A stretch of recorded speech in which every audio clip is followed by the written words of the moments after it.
Hello, Tampa. It's Mayor Jane here. Thank you so much. I know all of you tuned in yesterday, but sorry we have gone to Monday, Wednesday, and Friday for our Facebook. So thank you for joining us this afternoon.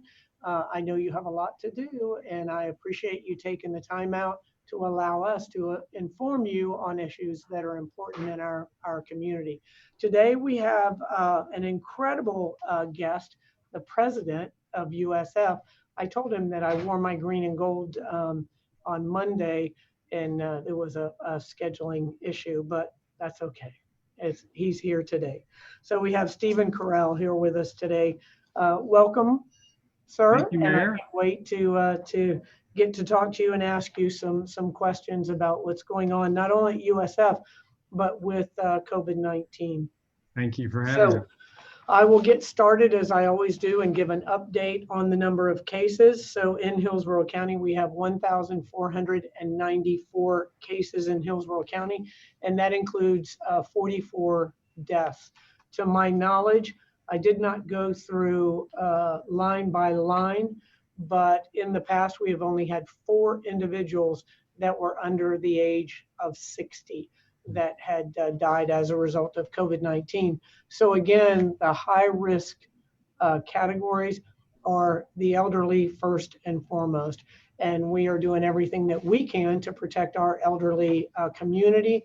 We have gone back out, if you recall, the very beginning when we first learned about COVID-19 in our community. First thing that we did here in the city of Tampa, we have just under 90 long-term care facilities. We went out with our paramedics, code enforcement, and police officers to every single one of those locations to introduce ourselves, to get the contact information, and then also provide them with a list of steps that they could take to ensure that the virus was not introduced into their facilities and clearly not transmitted throughout. And then we also provided some information on restrictions on visitation. So the majority of these locations, long-term care facilities, are doing everything in their power to keep this virus out of their facilities. But again, we can have individuals that are asymptomatic come in and transmit that. And then what happens is we have a number of cases and unfortunately a number of deaths as well. So we are working hard every day to make sure that we are keeping our residents as safe as we possibly can. So we are going to phase two. We had One Tampa. That was the program that we initiated to help individuals with their rent, mortgage, and utilities. We had an overwhelming response, as many of you recall. We intended to help 2,500 residents, and we got over 10,000 calls for that particular program.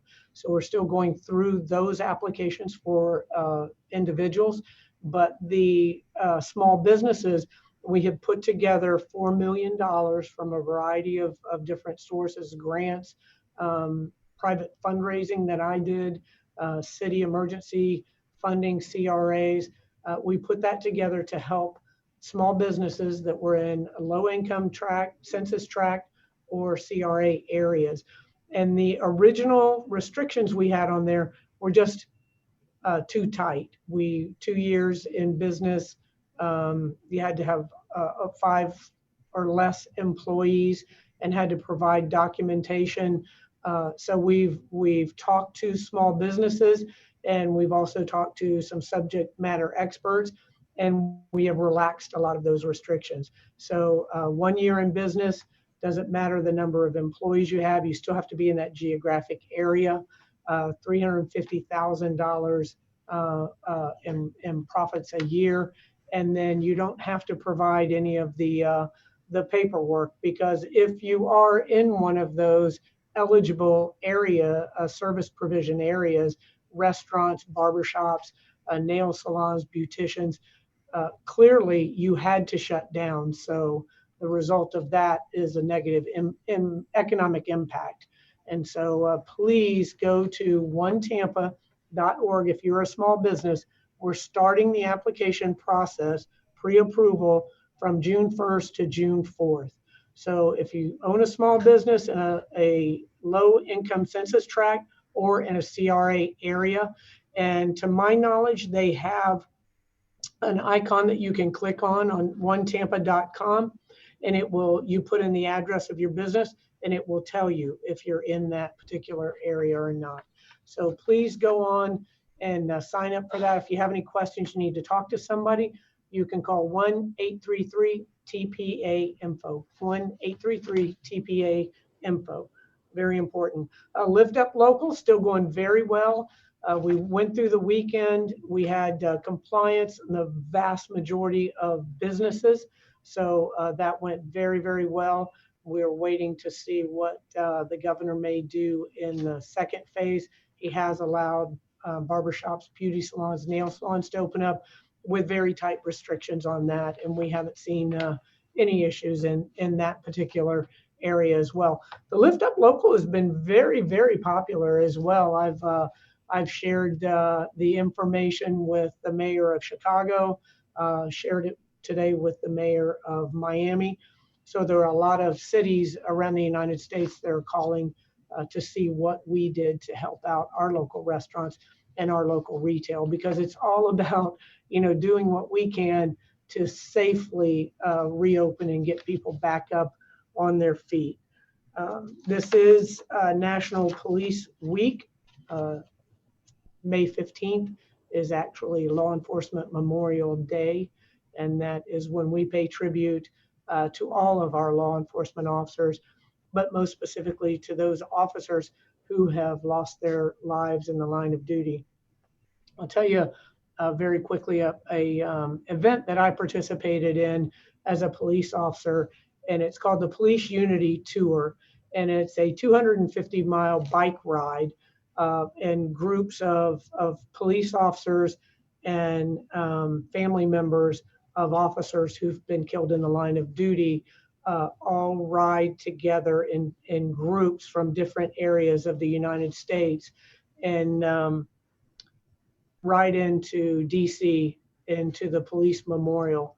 And I tell you what, it's a 3-day event, bicycle ride, and you wear a bracelet for an officer who was killed in the line of duty the year before.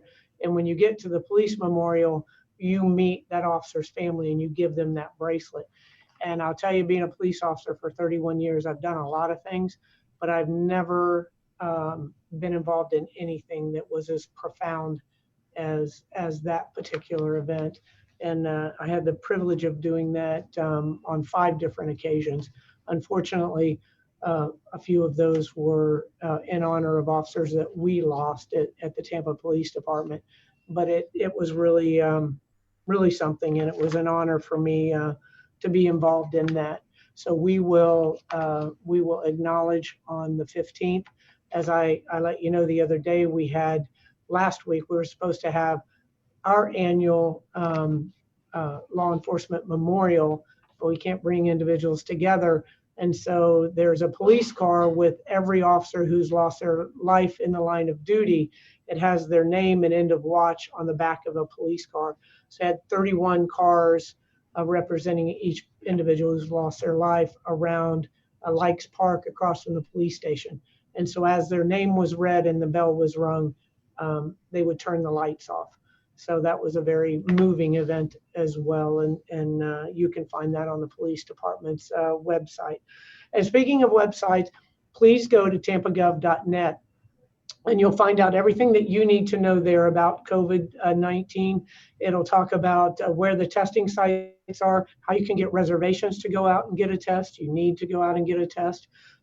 Everybody, we need to know what this virus looks like in our community. We've only tested a little bit over 2% of the population.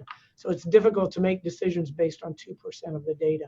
So let's make sure that you're taking those tests and getting your friends and family out there to take those tests as well. You can also find out about all of our programs, about One Tampa, about Lift Up Local, all of the information that you need for COVID-19 is at tampagov.net. And remember, if you need to talk to someone, we have our hotline. It's 1-833-TPA-INFO, 1-833-TPA-INFO, and we have Spanish speakers on those lines as well. All right, let's get to my guest. As I said, a University of South Florida president. He's the 7th president of the University of South Florida. You've got a long, very short line of presidents who have spent a long time as a president at University of South Florida. So you're going to be here, I predict, for a long, long time, and we are very lucky for that. So Steven Currall is the 7th president of the University of South Florida, and he brings to the presidency a broad range of leadership experience at public and private research universities. He's held appointments at the University of California, Davis, Rice University, and University of Chicago. Dr. Currall was the lead author of a book on university business government collaboration entitled Organized Innovation, a Blueprint for Renewing America's Prosperity. Dr. Currall earned a PhD in organizational behavior from Cornell University, master's degree in social psychology from the London School of Economics and Policy Science, political science, and a bachelor's degree in psychology from Baylor University. So you are a very well-educated man. my friend. All right, so let's talk about some of the things that USF has done through research and innovation to address the crisis in Tampa Bay and throughout the United States. Well, thank you, Mayor, and it's great to be with you and everyone else today. And one of the great features of the University of South Florida is our focus on innovation. So we are been redoubling our efforts in the context of COVID-19 to think about not only how we provide education to our students, but also how we leverage research and innovation in the university to bring new treatments to address this public health crisis. We are involved in over 13 clinical trials with our partners at Tampa General Hospital. We are developing symptom-based tracking software to help us understand where possible hotspots are. So we're really trying to bring a spirit of innovation and service to the Tampa Bay region. And so this, of course, is core to our mission, always has been, but it's really an opportunity, a stewardship opportunity for us to try to orient our resources and our brilliant faculty and our great students to try to give back and be of service and deepen that reciprocal bond that we have with our community. Mm-hmm. And I love the really the sense of urgency, because when you look at research, innovation, quite often there's not a sense of urgency associated with a lot, and in many cases for very good reason. You know, especially in the medical fields. You know, you don't want to rush things too quickly, and you have to ensure that you've done due diligence in every single area. But some of the areas, the 3D printing of the specimens, you know, the swabs for the collection kits.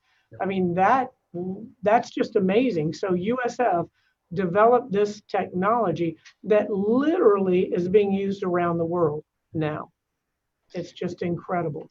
And that was one of the things that had really hamstrung us, was our ability to collect these specimens for tests. So well, you know, this is a great example that you're mentioning about the swabs. We've manufactured over 22,000 of those swabs now. And that innovation was really developed out of the Morsani College of Medicine. And Dr. Summer Decker developed that, but it also is an interesting illustration of a collaboration between those who are trained in our medical fields and engineering. Mm-hmm. And so not only have we produced these swabs, we're producing these clear plastic face shields in the College of Engineering. We've got essentially a little manufacturing unit inside the university where we're producing these face shields at 41 per every 49 seconds. And so, you know, you were talking a minute ago about urgency, and we have really tried to respond quickly to this. Mm-hmm. And another way we did it was to create the Pandemic Response Research Network here at the University of South Florida. And when it was clear that we had some opportunities to help out on the research front, I contacted my friend and colleague, Dr. Paul Sandberg, who's a Senior Vice President for Research and Innovation.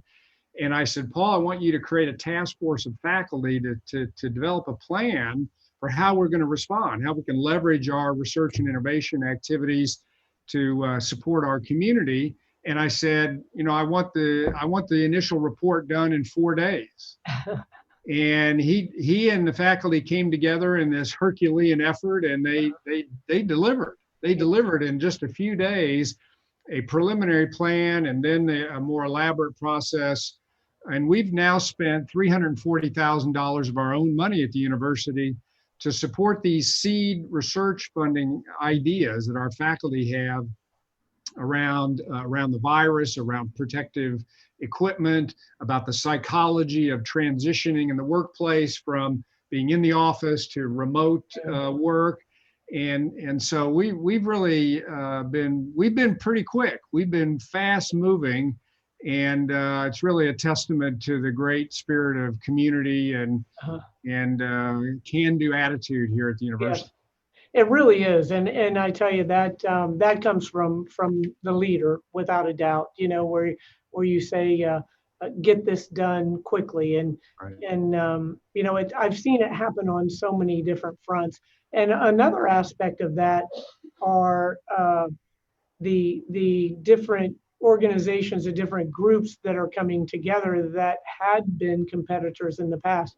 You know, Mhm. to see all of our hospitals, to have Bayfront, TGH, and Advent literally working hand in hand towards the very types of innovative ideas that you're talking about in the syndromic surveillance, looking at the development of testing protocols, you know, just so many to how to treat individuals. All of those approaches and you know forthcoming with all of the information and just throwing all that competitiveness out the door That's and right. coming together in the best interests of our community. We're very lucky. Well, this challenge that we're all facing transcends organizational boundaries and Mhm. silos and old habits. You know, this is something where we really are coming together, and we've been very fortunate to have a great partner in you, Mayor. We really appreciated our collaboration with you and the work that you've done, progressive thinking, and you and your office to help us flatten this curve. And so we're fortunate to play our own part, and lucky to have you as a great Well, partner well, in thanks. I appreciate that. I tell you, I've been rather bothersome to a lot of your staff, to Dr. Lockwood, Dr. Peterson. There's a lot of them that are, I'm sure, probably see my number come up and go, oh, here we go. But they've all been very, very gracious. So we welcome that. I appreciate it without a doubt. So what are you doing? Let's talk about USF, and you know clearly just a renowned, nationally renowned university. Mhm. So what are you doing for all of your students, and what does the ongoing education look like at USF? You bet. So another example of Herculean activities undertaken by our community. We in the span of about 2 or 3 weeks, we pivoted approximately 5,300 separate courses to remote instruction.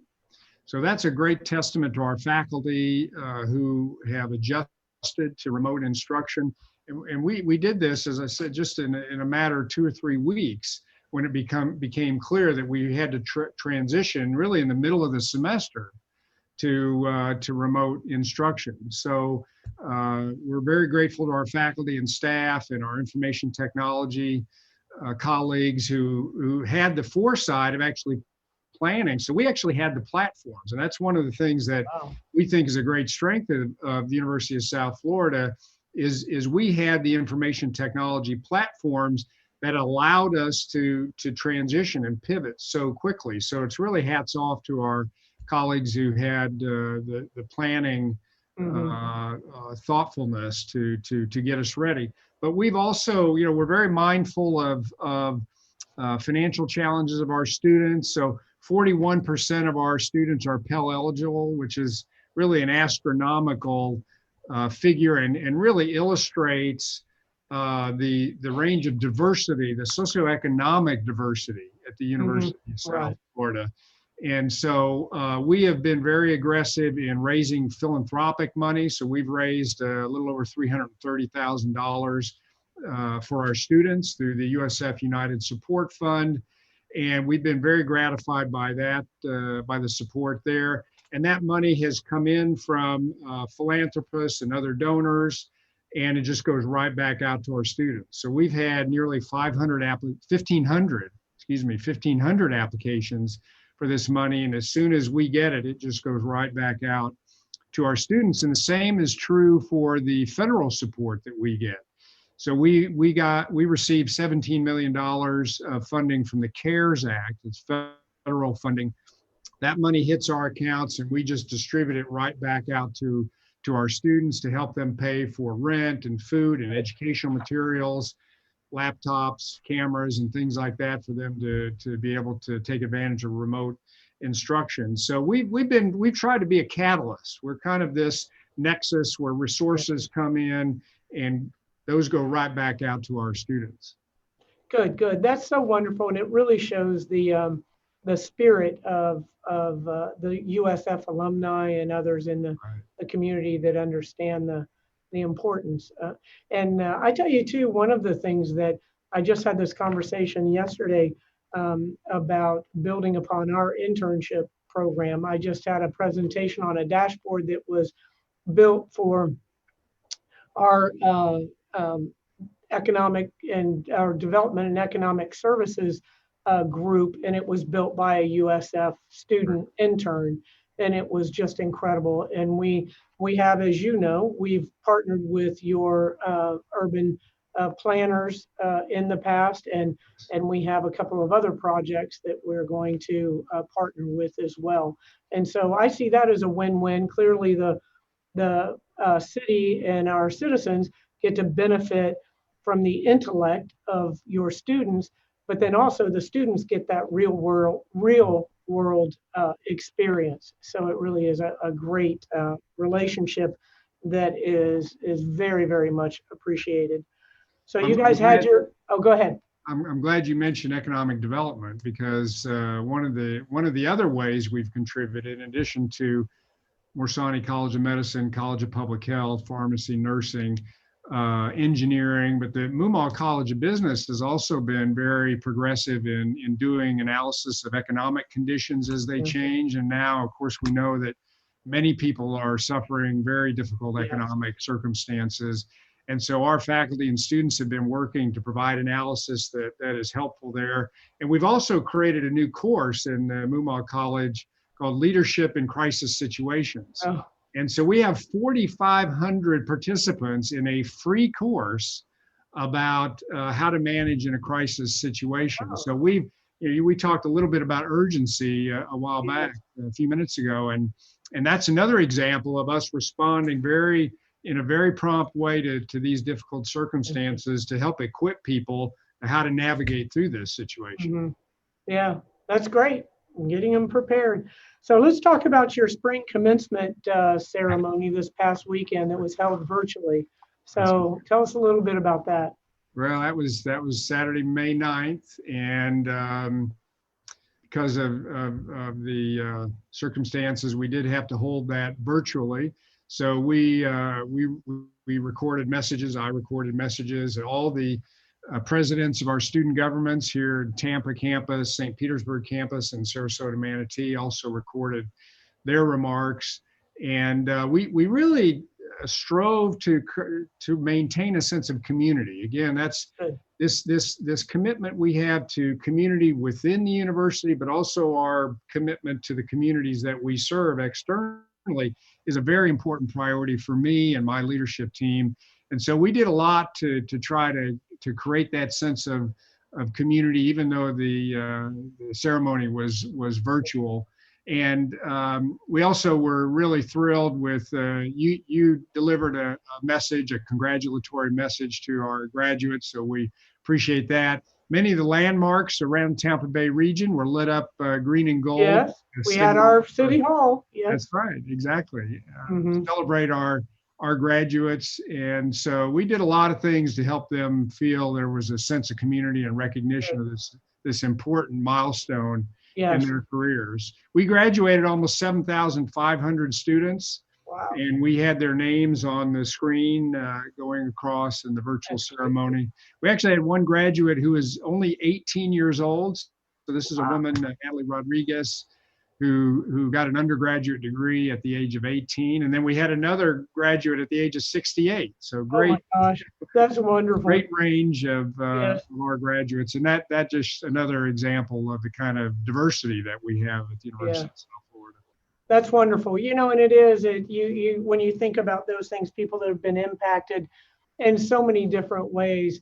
And, while you don't get to hold a graduation, it's not the end all be all, but still that's as you said, a milestone in a young person's life, or even a 68-year-old's or 58, what do you say, 58? 68. 68-year-old's life. That's a milestone no matter how or when you achieve it, but making the best of it and making it creative and innovative. I've seen so many ways that the celebrations have been meaningful without having to be there in person. So let's see. So we are, continue to want to bring the best and the brightest here to Tampa. Mm. And then once they get here, we don't necessarily kidnap them, but we want to ensure that they stay, correct? We We want them to want them stick. to stay here in Tampa. So what would you tell students and parents right now who are looking at USF and Tampa Bay as their educational destination? And then when you answer that, tell me a little bit about how you changed your pitch, because I'm sure they're taking virtual tours now, right? You bet. Indeed. So, Yes. so a little two-part there. Well, one of the great advantages we have relative to other institutions of higher education is that we're a broad, comprehensive university. We've got a lot of scale and strength, and that's really what allowed us to pivot those courses from traditional in-person instruction to remote instruction in the middle of a semester.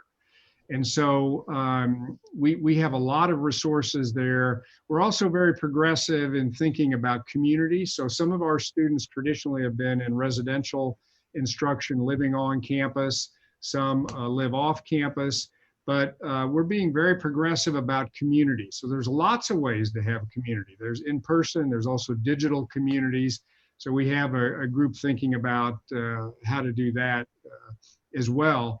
And so we've also been very progressive in thinking about how we orient our financial aid and trying to help our students. I mentioned earlier the philanthropic support that we've been able to deliver. Another example of this sense of community that Yes. that we have. And we're also very mindful of the unique features of our main campuses. One in Tampa here is a large campus, about 43,000. And then we have St. Petersburg, which has about 5,500, and Sarasota Manatee, which has about 2,200. And those, each one of our campuses has their own culture and identity. And we think that's a great strength. And as we consolidate into one university, we're very committed to retaining those unique identities. And students will find their way, find their community across these different types of campuses. So we think that's a great strength. The other thing that I think has been elevated under these current public health challenge circumstances is USF Health. So again, medical school, pharmacy, nursing, public health. We have a very progressive student health center. We've been doing telemedicine and telecounseling in terms of our student mental health support resources. We've done over 1,000 telecounseling sessions in the last few weeks. So students who come here, who are already here or considering the University of South Florida, know that they're coming into an environment that has lots of resources, not just academically, but to promote health and to promote wellness. And so we think that differentiates us in the higher education marketplace, because we're not just an academic campus. We have all of these health resources and clinical programs, many of which are in partnership with Tampa General Hospital. So this is a place where students can come and not only pursue their intellectual aspirations, but also be in an environment that really emphasizes health and wellness. And we're in Hillsborough County, which despite our challenges that you mentioned in your opening remarks, we have done relatively well, thanks to your leadership and leadership of other community members, to manage through relatively well compared to many other regions around the country. So we think students who are considering the University of South Florida should be encouraged that Tampa is also an environment that emphasizes health. Yes, without a doubt. Well, excellent, excellent. Okay, let's talking about USF, talking about health. USF Health has been a critical partner in the Tampa Bay region. What are some of the efforts and the impact that they've made in the community, even above and beyond the COVID-19? Well, we're leveraging our resources. So I mentioned College of Public Health, for example. So Dean Donna Peterson is the chair of our COVID-19 task force, which is advising me and my leadership team about how to be progressive and thoughtful about this situation. And we're balancing a number of considerations, of course. The need to reopen and continue our academic enterprise, and also emphasize health, as I was just explaining a few minutes ago. So there have been a lot of impacts. For example, going back to the College of Public Health, we've had a lot of our students and graduates from public health been working with the Florida Department of Health to do tracing, contact tracing. It's been an explosion in the demand for people who have skills in public health. And so we've been very pleased that we've been able to meet that. And our nursing, College of Nursing has been incredibly generous in their outreach. 3 of our nursing graduates have actually gone to New York City to work there in that very difficult and challenging environment. So there's a lot of our community members are really doing heroic things in USF Health and in other academic units. So again, I come back to this idea of the reciprocal bond between the university and the community we serve. And so we're just hoping that this very challenging circumstance reinforces that reciprocal bond and just further cements the role that we have to be in service of the Tampa Bay region. Yes, without a doubt. And boy, have you, I tell you, everybody's just been absolutely wonderful and stepping up to the plate at every juncture, no matter what the issue is.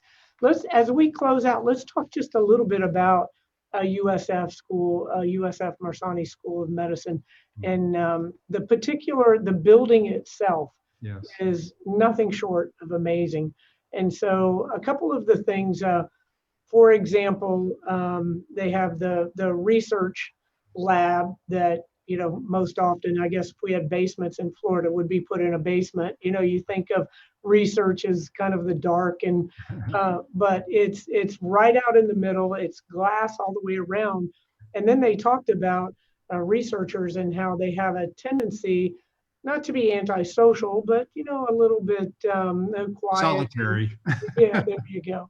But they actually created the layout where they had to interact. If you wanted to get to the water fountain or you wanted to go to the restroom or whatever, you had to have those interactions, which hopefully would lead to sharing of ideas and so forth.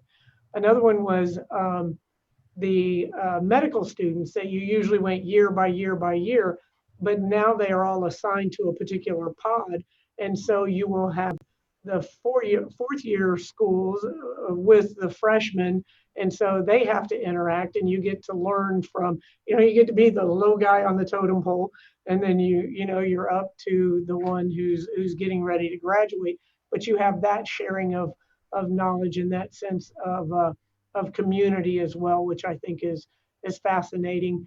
And another one that really struck me was that there's no actual library with books, and I'll probably get this all wrong, but as I recall, Dr. Lockwood said that the information and knowledge in the medical field changed about every decade in the past, and now it's literally every couple of weeks it changes. Yeah.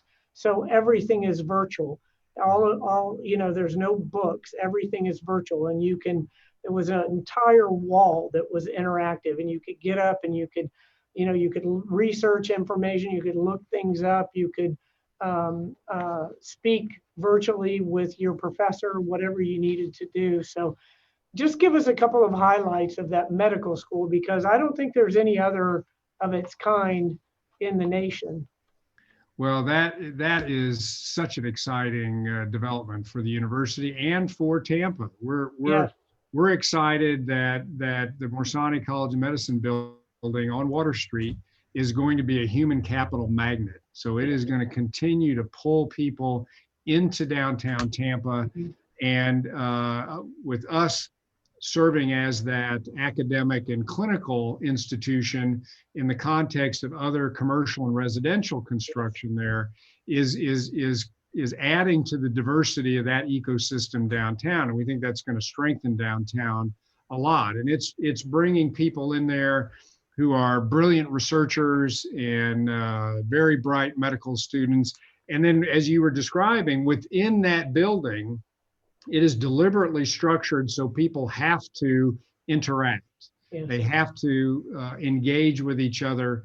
And so it's designed to foster innovation and information sharing and new ideas and take advantage of these information technology resources you were just mentioning. And I'll also add the technology relating to simulation is also now very important in medical education and research. And of course, for many years now, we've had CAMELS downtown, which does a lot of simulation there. And a lot of the ideas that we learned in CAMELS were applied in the way that we designed the Morsani College. So that students are now being able to take advantage of the latest developments in simulation about how to interact with patients, how to do a medical procedure. And so it's just, we couldn't be more excited about that building, and it's really great for the university, and we're really convinced it's great for downtown Tampa as well. Without a doubt. It really is. All right, thank you very much. Well, Dessa, the office dog, just came up and jumped up and stretched. So apparently that's the indication. Signal. Yeah, that's the signal. She's like, I want to get out of here. Okay, we have two questions from the media, and let's see. Jason Lanning, Bay News 9 asked, restrictions are set to be lifted at government buildings on Friday, and we're wondering if that means office workers will be returning and what it means for government-owned parks and recreation areas. Our parks and recreation areas are open. We have opened a number of our parks and facilities, but no restrooms, none of the indoor park areas, and we are expanding that starting this Saturday. All of our parks will be open, but nothing where there is touch. You can't physically distance from each other. We will have the tennis, pickleball will be open. The sports on fields, baseball, softball will be able to practice because they can 6-foot distance. Things like basketball and volleyball will not be allowed because you can't distance from each other. We're looking at our ability to open up our pools to lap swimming by appointment. So we're doing everything we can to open up parks and recreation. The opening of the beaches has gone very well so far in the phase 1 opening of our parks. As far as the government buildings, we are going to phase individuals back to work, but we're continuing with the distance separation.